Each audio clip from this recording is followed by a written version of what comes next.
Welcome back to the podcast. MDV and I, we are on for a weekly show. We've had guests on the show lately. It's just us rapping today. First off, I just want to say I hope you guys are doing awesome. Tomorrow being Thanksgiving, I hope that your family, friends get together. I hope you have an excellent, excellent time. Eat some great food and, of course, train hard. Now, tomorrow morning at 6 a.m. Pacific time, every Thursday, the commitment's been a virtual men's club. And tomorrow, I'm still planning on hosting it. So check out the podcast show notes. If you're listening to this when it releases, tomorrow morning at 6 a.m. Pacific time for a 30-minute call, we're going to jump on. We're going to rap about fitness, life, and just all kinds of stuff. They're incredible, incredible calls, really high energy. You'll walk off these calls just feeling like $1 million. So make sure to check out the podcast show notes. Join us live on Zoom, 6 a.m. Pacific time. But I just got back. We're recording this a week in advance, I think. I just got back from the great state of Tennessee. I got to tell you, man, no state income tax. Beautiful, beautiful, beautiful weather when I was there. God's country. Oh, man. I got back and it was raining here in California. Got 12% state income tax.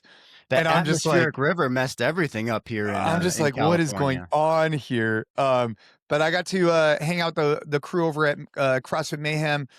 For those of you, I competed professionally in sport CrossFit for quite a while. One of my main competitors, his name was Rich Froning.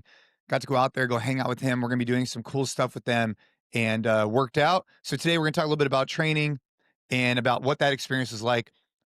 Here's a question for you, though, before we get into that. So I'm driving Ava to school today. Today is November 18th when we're filming this, and it's 8:30 in the morning. I'm driving Ava to school, and she wanted to listen to Christmas music. Okay. Now, we currently have a Christmas tree up in our house as well. Oh, I don't like where this is going already. You know where this is going. I know where this is going. This is too early for this. But, dude, you can't bring Mariah Carey out before Thanksgiving. Mariah Carey was out this morning, and so the vibe was right with whatever her main song is. All I Want for Christmas Is You, right? Yeah, that was on this morning in the car. And Ava's the one who wanted the Christmas music, and it set the vibe. And like, there we go. One of those songs that came on remind me of Home Alone. Where like the people are like dancing in the Anyways, so when's too early? Now? Ooh, I mean, now is too early for me, for sure. I think you miss out on a beautiful fall season. Leading up to Halloween, you get all the spooky stuff. And then after Halloween, you get to transition into just like pumpkins and leaves and fall. And then you have Thanksgiving, you have the cornucopia, and then you transfer over into the great holiday season. Everything gets red right after Thanksgiving. Red, white, Santa, Mariah Carey. Yeah, at our house, man, as soon as Halloween's over, Ashley changes everything. You're right into Christmas right away? Right into Christmas. She just skips basically Thanksgiving. But what's interesting is that for many, many years, I've tried to convince my wife to get a fake Christmas tree. Many years. I didn't like the traditional. So there's a whole like tradition of cutting down trees and whatever, and that's all good and well, right? But for us, because she wanted the tree so early, it would always die. It'd just be like, and then we would be like traveling for a few days. I'd get nervous about fire hazard. It created a lot of like unnecessary anxiety in me because this tree would it just became like a thing where, and I understand that for some families, like it's a whole tradition. Like you have your hot chocolate, you go cut down a tree. It's badass. That's awesome. Well, you guys are doing it in like July, by the way, bro. You're putting that Christmas up way too early. That's why we go so early that by the trees aren't even grown yet. No, so anyways, finally, this was like an uphill battle, and I tried to for all these years. Last year was the first year we got a fake Christmas tree. I got to tell you, man, dude, they're nice. They're nice. They're perfect. They have the stems are perfect. The little thing on top is perfect. Everything about it is perfect. The only downside to it is it doesn't smell like a Christmas tree, which is a negative. I was just about to ask whether or not you got like one of the more evolved fake trees that has the artificial scent. But then you could probably fix that problem with a few Pottery Barn candles or something, right? Like get the house smelling like the holidays real quick. Yeah. So anyways, I mean, growing up, my family, we cut down a tree. My parents have this giant ceiling in one of their rooms, so we could get a Yeah. big tree, and we would make the tree whatever we want. Like there was no rhyme or reason. We just put stuff on it, ornaments.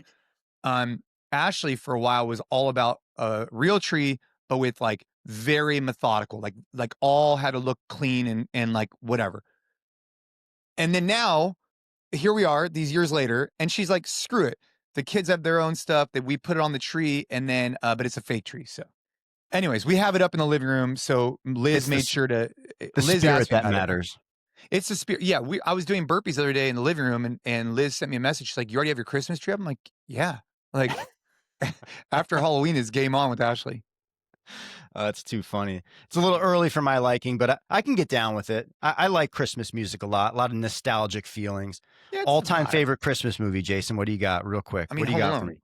me? Home Alone. Home Alone, Yeah. real good one. I got to say, It's a Wonderful Life. I got to go super classic. Jimmy That's old, Stewart. right? Yeah, it's very Yeah. old. Very, very old.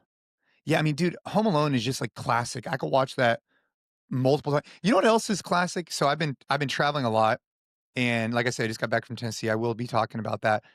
Um, have you ever seen Crazy Rich Asians, the movie? No, I haven't seen it. Dude, I You don't know watch it on the why, but plane? it's on every plane, and and for some reason, I'll just watch like 20 minutes of it, and because I'll be doing emails, whatever. And I'm like, you know what, this just sets a vibe. So if you haven't seen Crazy Rich Asians, go check that one out. But it's good. I recently just flew back from New York to California, and I was nervous because I was flying JetBlue. And the last time I had JetBlue's flown legit. JetBlue is legit now. Yeah, So they yeah. had upgraded all the technology in the seats, and I got upgraded to an exit row and extra more space seat. I felt like a king in that seat, man. It was a really good flight experience. I was nervous because I think the last time I flew JetBlue, it was like an old setup, like an old technology setup, and it was. Yeah, they got everything on the plane now. You can Yeah, watch it's nice. movies, play game. Yeah, it was legit. On my way out, so we talk about this idea of bulkhead ready. So I'm A-list with Southwest because I fly Southwest so much, and I got bulkhead aisle both ways to Tennessee. And I went basically there and back. I was there for a very short time. And this idea of bulkhead ready, or gas station ready, it's like this theory that I'm gonna sit in the front of the plane, and if someone wants to try and rush the cockpit, I'm gonna give it my best effort to not allow anything to happen. I feel like I've been training for a decade, and hopefully that'll help me. But anyway, so I'm sitting there in the bulkhead, and the Wi-Fi didn't work on my way out. So from San Jose to Nashville, Wi-Fi was cut, and it was a really good reminder of like what travel used to be like before you had Wi-Fi. And the funny thing is that, dude, Wi-Fi on planes is only like what, 5 years old? Maybe a- 10. Maybe a little bit older than that, but like not much older. Okay, it's new-ish. Yeah, well, the accessibility of the Wi-Fi now is much better than it used to be. It used to be terrible. It used to be terrible, right? Yeah. You used to have to like pay for a minute. It was like weird. Anyways, Yeah, it's like rollover minutes. yeah. So now you get free Wi-Fi or whatever. Maybe you pay $5, $10, whatever it is, and you get Wi-Fi for the flight. And it just becomes an expectation. So here I am, Wi-Fi is out. It's a 4.5 hour flight. And I'm like, all right, like you can only do so much on an email. You can only do so much. And so I just like sat there and listened to like a few downloaded songs. I'm just like, all right. And I was thinking to myself, like, dude, what did people do back in the day? But they probably had like a newspaper or a magazine. But I think people were much better at just being calm and just sitting there and Well, not they're having to always do something. ripping cigarettes and Well, sipping ripping on sick, yeah, for sure. sipping on whiskeys. Yeah. Air travel used to be very different back in the day, man. Everybody would get dressed up, and it was much more of a kind of like a high end affair. Even if you were sitting in coach, and I'm talking before like the '90s, even back in the early days of air travel, it was a high end experience, and it's much different now. Everybody's in their pajamas, and they take off their shoes, put their feet up on the seats, and weird behavior on planes. It's Lord of the Flies on planes. Yeah, look at this over here. Wow, look at that. I mean, everybody's so fancy. That's a big ass plane too. They must be going to Europe or something. Liz just pulled up a picture of an old school photo of people in like a full suits and looking very glamorous. Yeah. Nowadays, it's not quite like that. But the reason why I brought that up is because I'm on my flight out, And this guy, there was a very, very limited people on the plane, so it was nice. So I walked to the back of the plane, and this guy is like giving the flight attendant a ton of shit, like a ton. And I'm Oh, like, I'm sitting there, and he's like, "Why isn't the Wi-Fi working?" She's like, "I don't know, sir. We're gonna reset it, and we're gonna try it again." He's like, "But I don't understand. Why isn't the Wi-Fi working?" She's like, "I don't know. We are gonna reset it, and it just might not work." And like, it was just the way he was like going crazy with his flight attendant. And male she's sitting Karen. there, she's like, "What do you want me to do?" Like, she's like, "Dude, the Wi-Fi is out." Like, but it was really interesting for me to watch the way this guy was reacting. He wasn't going like way, way crazy, but you could tell he was very flustered that his Wi-Fi was out. And it's like, man, it was Sunday. It was a Sunday at 7 a.m. and your Wi-Fi's out and you're freaking out. It's like, dude, Yeah. gotta take a deep breath sometime, man, and just realize like 10 years ago that wasn't even a thing. And now we take it for granted. You know, that was my big takeaway from that. For sure. How people treat those types of Oh, service individuals, the flight attendants and the people there, they're there to help you have a safe and comfortable flight, and they do their best.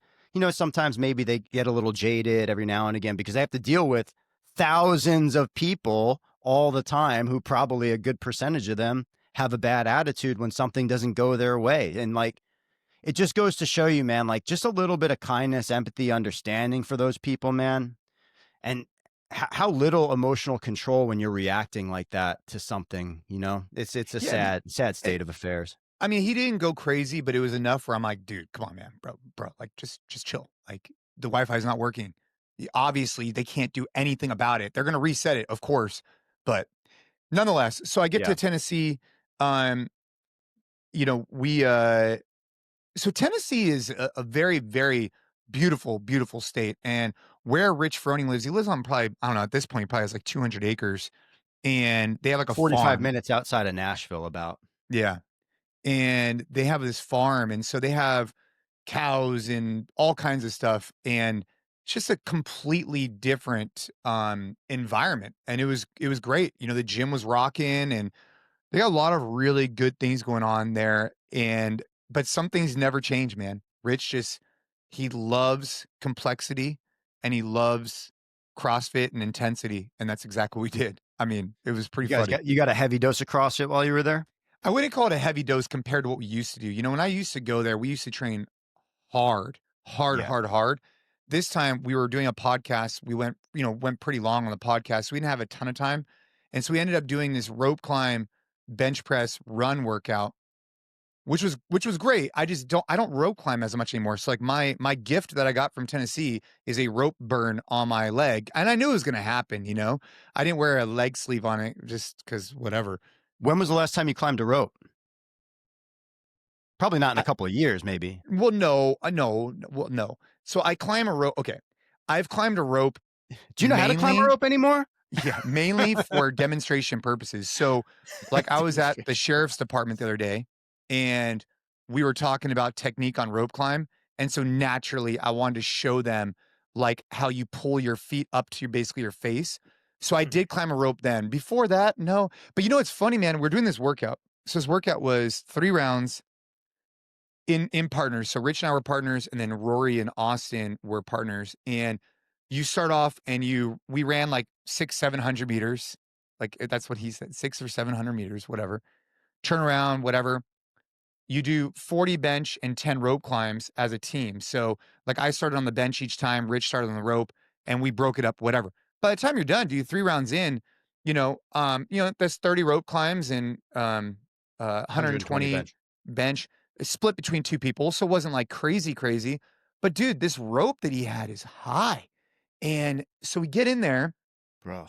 he has this high ass barn rope. And Scary. dude, so Scary.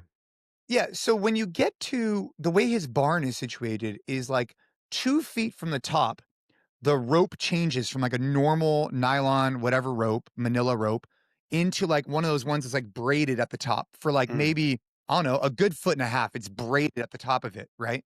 And so, but the rule was you had to touch the ceiling of the barn. And so, dude, I had one hand, like it was very much so like I'm like, bro, A like little sketchy. yeah, I'm like, dude, I like rope climbing, like that's cool. But dude, just keep me on the ground. Let's just do some strict pull-ups in the future. Like that was kind of like my takeaway. So 15 feet from ground to target is the standard CrossFit rope climb. Generally, that's what's accepted, right? About a 15-foot rope climb. When you put 5 or 10 feet on top of that, it's a whole different ball game. I remember Even one of the 2 feet, because it requires yeah, another pull. yeah, it's another pull. But when you have a 20 or a 25-foot Oh, rope yeah, that's a attached, whole different, yeah.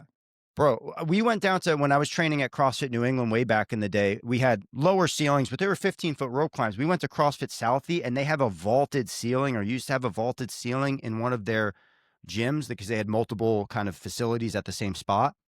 And it was so terrifying for me. It felt like the rope climb was never ending. You get so Dude, used to at that last pull, you do 2 or 3 big pulls, you get up there, you done. slap the ceiling. This is like 5 or 6 pulls. It's scary being up there. I don't like heights either. I don't know if Liz can pull up. There was a CrossFit Games year that we did where it was a 30-foot rope climb into a football like sled push. And we did it in the middle of a soccer field, and so it was huge. It was wide open, and so I remember you'd get to the top of this rope. You're 30 feet up. Now at that time they did actually add crash pads, which were nice. They had those big, thick rogue Yeah, crash pads at that time. but dude, when you're 30 feet up, in the middle of this giant stadium, bro, you feel like you're like so high because Yeah. your perspective, right? Like. So yeah, anyways, Rich's barn wasn't like that, but it was high enough that after a while, I'm like, all right, dude, like I'm really not trying to fall off this thing. Cause after you're doing 15, 20 rope climbs, whatever it is, your hands start to get a little, but it was still a testament to Rich and his training philosophy. Like, bro, he's the exact same guy 20 years later. I mean, he's Yeah. still doing it and Yep. he's still great at it. Yep. I'm still doing it at a very, very high level, right? Dude. For this many years. Yeah, it's Yeah. incredible. He really is somebody who just kind of out of nowhere just kind of popped up on the map. I remember very early on he had done very well at like a local CrossFit Mhm. competition, and everybody was like, "Whoa, this guy is going to be a little bit different." When I was working for Again Faster way back in the day, this was before Rich came onto the scene.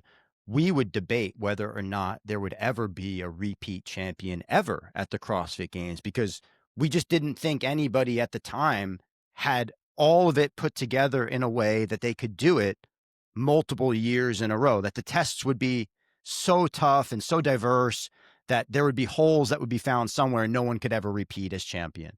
And then all of a sudden you see now not only Rich, but you see Rich, Matt, Tia, Annie, multiple victories, and dominance for sure Justin from Medeiros got Tia's. 2, didn't he? He got 2. I believe so, but in the era Yeah. of the champions who kind of went Yeah. far beyond where anybody thought one human could ever go, I think it's really Rich, Matt, and Tia.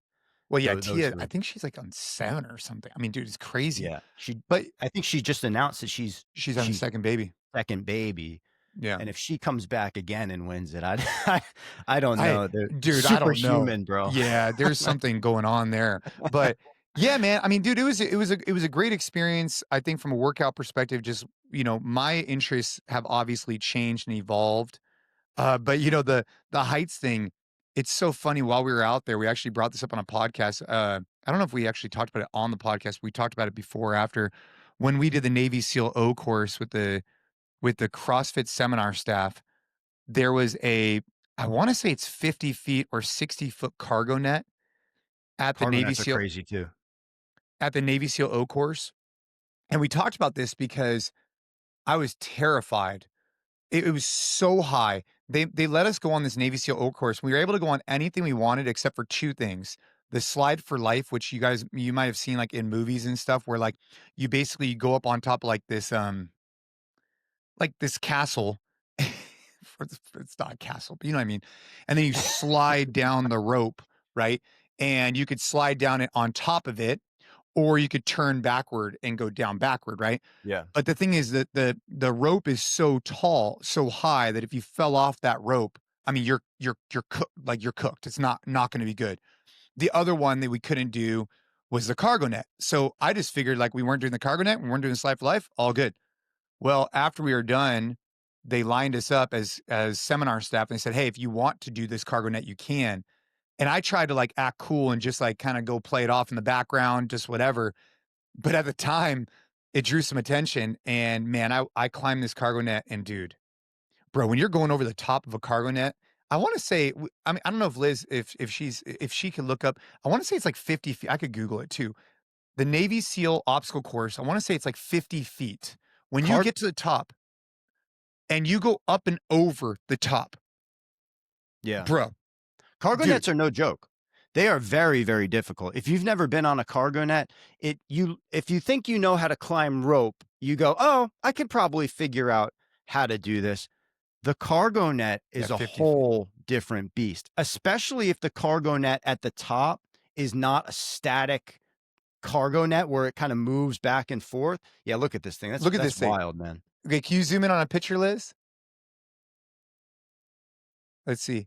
So this is at the top there was like a wood beam, right? That it was Yeah, attached to. it looks like it's framed It's on framed. three sides, right? It's got two posts and then a solid beam across the top.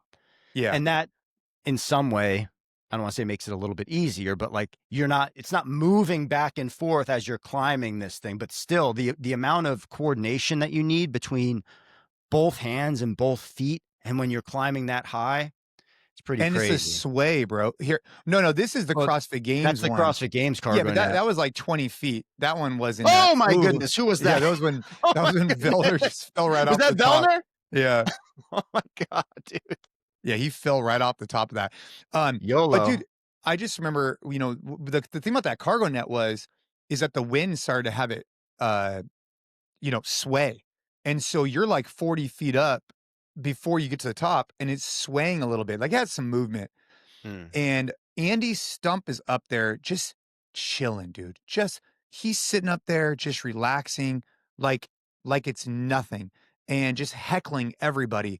And then of course he sees me freaking out going up and over and he's like pretty supportive and I got my ass back down. And I never went back up there again. There's some guys when they're trying to set the Navy SEAL obstacle course record, they had to make a requirement that you had to hold on to the net because what people would do is they'd go over the top and they'd let go And and then then they'd re-grab onto the cargo net to set the wow. course record. That takes some cojones to do. Fuck. That takes some serious Dude, cojones to do. Can you yeah. imagine letting go of a cargo net 50 feet in the air and then figuring that you're going to grab it at some point on the way down during a free fall? And it doesn't make it makes complete sense that Andy Stumpf was up there just chilling because the dude jumps out of planes in a bird suit. Oh Like yeah. So wait, I barely survived the Navy SEAL. Yeah, wait, why is this guy going so yeah, that was me basically going up and over this. why is he Look at going that so thing. slow? He's Look at 50 that thing. feet in the Look at air. that thing. Yeah, Yeah. that would be a no for me, dog, at this point in my life, I think. I Yeah, would, yeah, the and I rest think of it's pretty low key. Oh, that's one that's of the the slide things for for life me. right there. That's the Yeah. slide. Well, Liz, we might need to upgrade you so you don't get the. But the slide for life, we didn't get a chance to do. I think that's one of the things for me that's changed about training. Now that I'm on the other side of 40 is like, I used to look at stuff like that. And of course, like when you're, young and you got a full tank of gas, you're going to go, all right, I'll give this a shot. I don't think there's any more. I mean, there's some stuff I'd still go, yeah, I'd give that a shot, but a 50-foot cargo net's probably not in my wheelhouse anymore. I don't know if I'd Yeah, give that a shot. I don't know if I would. I'd probably. I don't know if I would do. I don't know. I Ashley would kill you, bro. Ashley would probably kill me. Dude, the thing about it is that you got to take calculated risks, right? And for me, it's like there's a few ways I might go, but one way I'm not going to go is by doing something stupid, like and then not being there for the kids, right? Yeah. And like you look, if you fall off the top of a 50-foot cargo net, will you die? I don't know. I mean, dude, it's sand at the bottom, but you'd be pretty messed up. And I surely wouldn't be able to go play baseball and go do anything with the kids for a long ass time. They'd be pushing you around in one of those full body suits. You'd have a full Dude, body for cast. sure, for sure, it'd be like something out of a movie. I'd be like a Frankenstein. So yeah, it definitely changes once. I think for me, yes, past 40 for sure, my body reacts to things differently. Like I mean, talking to Rich, his knee is ruined, right? My knee is not great. your body changes, but I also think just your mindset shifts. Yeah. And my mindset, especially with just the priorities I have, man. I don't want to be so sore, messed up that I can't do things with the kids. Like Yeah. that's just where I'm at. Yeah. It, I was it's not thinking worth about it. this. I was thinking about this the other day. If I could have changed maybe one thing about my core training years, like the years that I was really going really hard, I probably would have taken a few of the days of intensity out and added a few more days of probably longer low cardio, or things that historically, if back in the day when I was training that much, would be like, no, it doesn't count as a workout or whatever, like that kind of mindset, I think, led me to probably feeling more sore, a little bit more beat up. Body didn't recover as much. And overall right now, I'm even just looking at, like, Kelly Starrett, even Kelly right now, much older, but still uh, all of that money in the bank that he put into his body for so many years, about training it to just find these positions and open up, and like just reinvesting in a lot of that. I found a lot of value in now, as I'm older, and, dealing with things that I didn't deal with back in the day, like sore knees or sore low back, or things like that. You know what I mean? Yeah. Yeah. It's just funny how you evolve. When I'm sitting there looking at the rope climbs, it's like, dude, I don't have any interest for that. And I Yeah. think if people have an interest for it, they should keep doing it. It's just for where I'm at on my journey. I just don't have an interest on it. And I also, I've noticed like my ego is not nearly where it used to be. Like we finished up with some, German volume training, 10 bench, 10 pull-ups, 10 rounds. And dude, I dropped That's the fun. strict pull-ups to 10 from 10 to 6. I could not maintain 10 strict pull-ups for 10 rounds the way Yeah, that a lot. I needed to. It's a lot. Yeah. What were And you doing the especially bench at for that? 135. That was for me, that wasn't a big deal. It Yeah. was the pull-ups. And, Yeah. just dropping those down to 6 was just a really good example for me. Like, bro, I have nothing. I'm just trying to be fit, be capable, and be able to go rock. And like, if I'm so sore that I can't lift my arms up or whatever, that's just not in line with where I want to go. And that's how my training has evolved, and complexity. Now, Rich did express interest in jujitsu, which I do think a guy like him, it could really be for anybody who's interested in complexity. I think that jujitsu is just such a great tool for those people because it gives you something to shoot for every single session. Endlessly complex.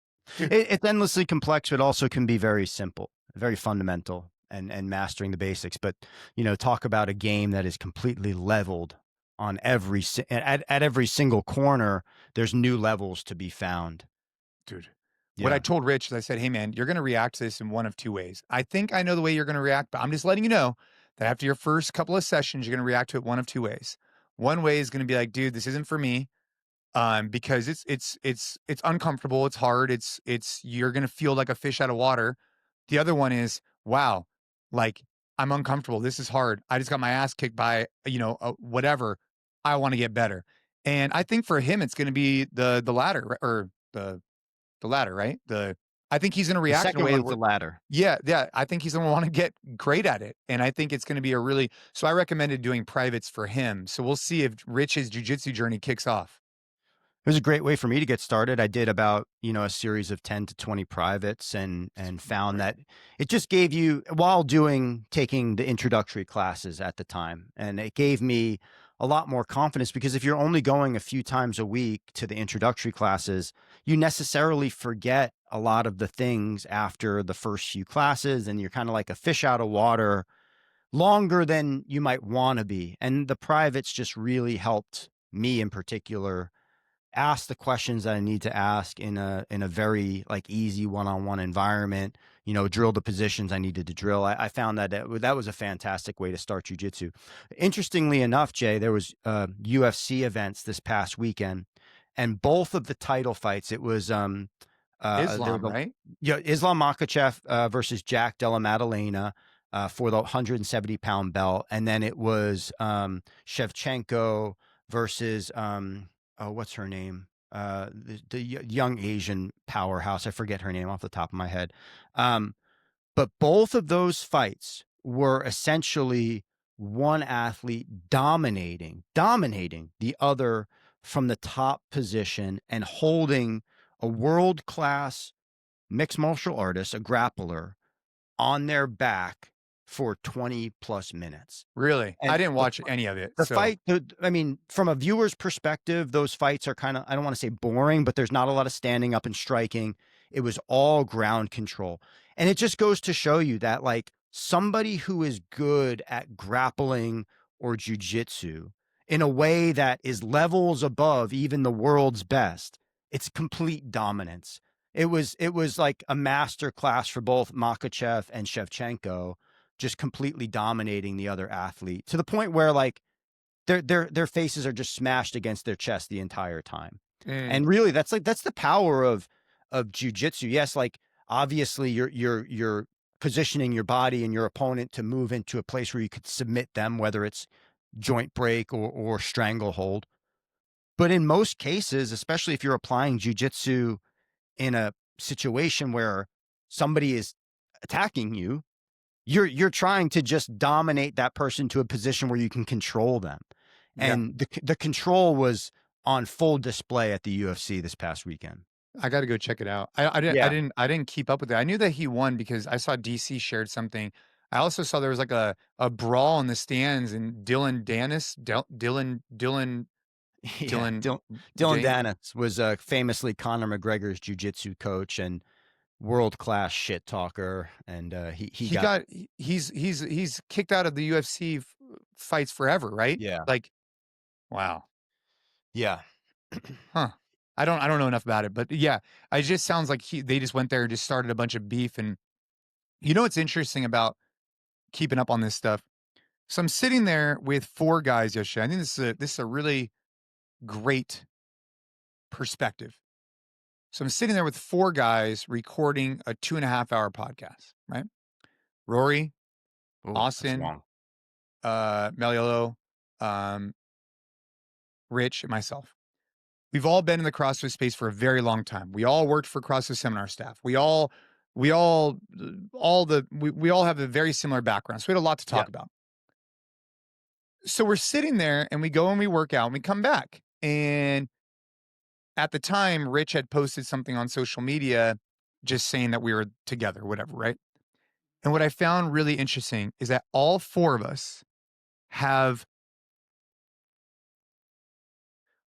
of us have something on our phone that blocks duration of time to be utilizing certain apps, in particular social media. All 4. Oh, wow.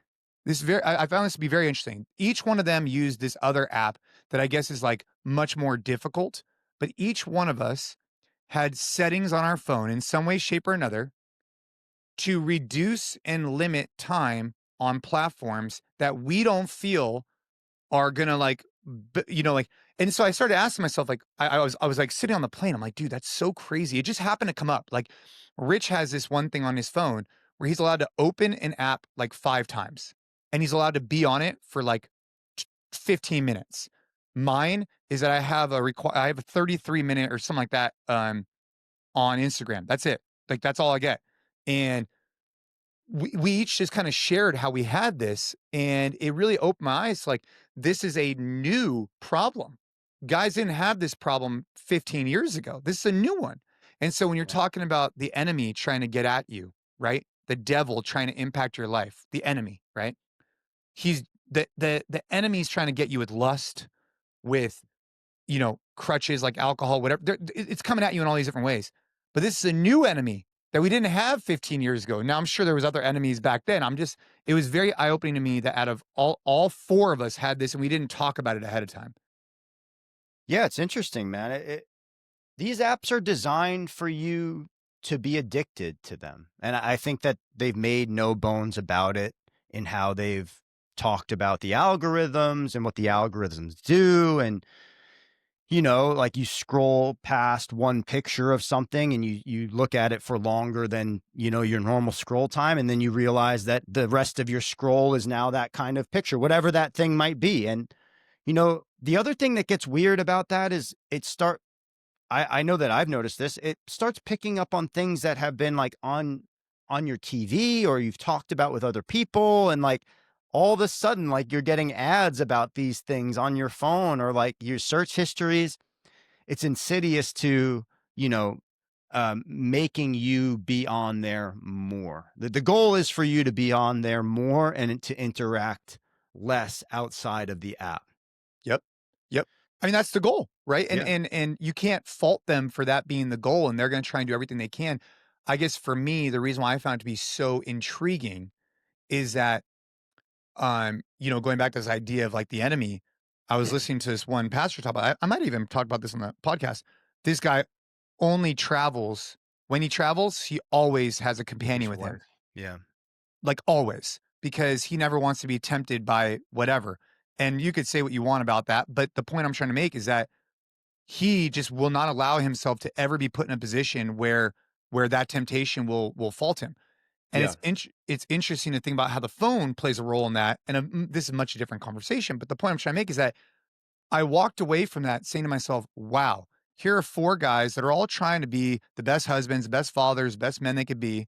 And each one of them recognizes that this is an enemy coming into their life, and they need to be able to have some type of platform to help them control it because they For can't sure. do it without that. So I Yeah. found that, you know what I mean? But We all needed help. yeah, you certainly can do it without that. But it's more difficult, or it might test you more, or it might, lead you to a place where when you're tired or fatigued, or if you're just sitting on the couch and, you've reached the end of your day and then you start mindless scrolling, right? And then you end up just being on there. I think that there's probably a line like, you know, there's certainly some level of self-discipline that you have to go about your everyday life where, if I was to say, hey, I have to always have my partner by my side every second of every day because like I'm too Yeah. tempted otherwise, like Right. that's crazy. Like that's just not reality. That's like that seems oppressive to the other person. But, for yourself, like there's certain things like if hey, like I social media is a great example, like you just said, like I don't want to be on there. And if it's on my phone because I have to be on there because of work, I need a limit on it. It's the same thing with like things that you bring into your house. Like if you're trying to avoid excess calories or snacking at night, like don't buy the double stuffed Oreos and have them in Or your cabinet. Like you or the can leave cinnamon them bread. The at the cinnamon grocery bread doesn't need store. to be in the house. Yeah. Yeah, it doesn't need to be right in front of your face at all times. But the thing is with these apps, they are in front of your face at all times. It's the first thing that pops up on your home screen. It's probably part of your nav bar at the bottom of your phone. And what's interesting? If you ever moved your Instagram app on your phone, like if you ever moved it just to a different place where you don't normally have it, when you go to open your phone, Your your hand will finger, go yeah, your naturally. hand automatically goes, like it recognizes that you go there, you do this, you open it, you scroll. It's kind of crazy. So that's another trick too. Like just move it around your phone a little bit to make it less Yeah, available to you. it's more just being mindful of the fact that like again, I walked away from that being like, wow, like we didn't like pre-plan this, we didn't talk about it ahead of time. We just happened to all be sitting there and be like it just came up in conversation. Yeah. And it goes back to this whole idea of like doing things in person, right? And I'm currently wearing a THMC hat because we're going hard, man, in the Train Hard Men's Club. Like we are going hard. And it took me 2.5 years to realize it every single week. But this is what we're doing. And at Train Hard, and a big mission of mine is to connect men in person. Like we are going to be an in-person company that supports through digital. And I feel like the more and more I talk about this, the more and more I engage with more people, the more I realize that other people they want this too. Mm. And it's been really exciting for me to watch how many guys want to start their own chapters and who are engaged with what we're doing. So if you're interested, right, our new website with our new map, it's coming soon. If by now it's not already available, it will be very soon. But if you want to start a men's club, dude, hit us up. Start doing it. Start listening. If you go back and you listen to Jason Cleep podcast, if you put in like men's club Jason Cleep, I think there's an episode we talk pretty much specifically about that. Mm. But more than ever, this is needed, especially for men. Matt sent me over a statistic. It's like 30 years ago, Matt Walker sent me this, the average male, it was talking about like oh no, it was like 5% of men 20 years ago claim to have one good friend or less, and now that number is up to 15%, right? Wow. It's extreme. Yeah. I wish I had that email in front of me, but that's why we need to get together. So And shout out to THMC. if somebody out there is listening, Jay, and they want to start a men's club, and first of all, let me just explain: the men's club is a group of men who, in your local community, you gather up. You usually have a captain, somebody who leads and participates in the workout. Usually happens on Saturday or Sunday morning. They set a time, usually early. The workout is done with some equipment, whether that's a dumbbell, a plate, or a sandbag, but low amounts of equipment and just your body weight. And then afterwards, there's hopefully coffee and conversation connection that's happening. Like, in a nutshell, that would be what the Train Hard men's clubs are all about. And then all of the fruits of that labor of connecting these men over time, developing relationships and growing the club. But if you were going to say, like, how do you start? What would you say somebody's listening, like, hey, I want to do this. What do I do? The first thing you do is join our Thursday morning calls at 6 a.m. Pacific time.